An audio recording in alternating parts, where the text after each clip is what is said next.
कुरिन्थियों के नाम पौलुस रसूल का पहला खत और उसका 7वां बाब। जो बातें तुमने लिखी थीं उनकी बाबत यह है, मर्द के लिए अच्छा है कि औरत को ना छुए, लेकिन हरामकारी के अंदेशे से हर मर्द अपनी बीवी और हर औरत अपना शोहर रखे।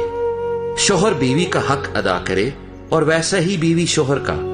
बीवी अपने बदन की मुख्तार नहीं बल्कि शोहर है।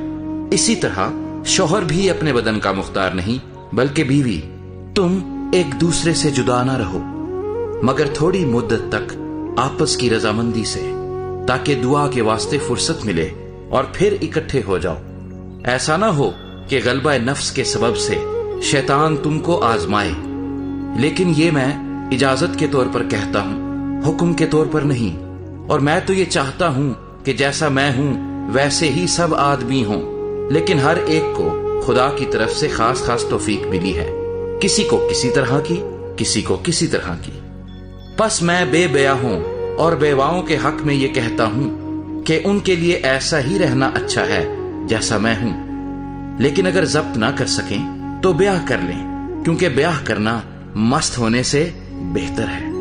मगर जिनका ब्याह हो गया है उनको मैं नहीं बल्कि खुदावंद हुक्म देता है कि बीवी अपने शोहर से जुदा ना हो, और अगर जुदा हो तो या बेनिकाह रहे या अपने शोहर से फिर मिलाप कर ले। ना शोहर बीवी को छोड़े। बाकियों से मैं ही कहता हूँ, ना खुदावंद, कि अगर किसी भाई की बीवी बा ईमान ना हो और उसके साथ रहने को राजी हो तो वो उसको ना छोड़े। और जिस औरत का शोहर बा ईमान ना हो और उसके साथ रहने को राजी हो तो वो शोहर को ना छोड़े, क्योंकि जो शोहर बा ईमान नहीं वो बीवी के सबब से पाक ठहरता है, और जो बीवी बा ईमान नहीं वो मसीही शोहर के बाइस पाक ठहरती है।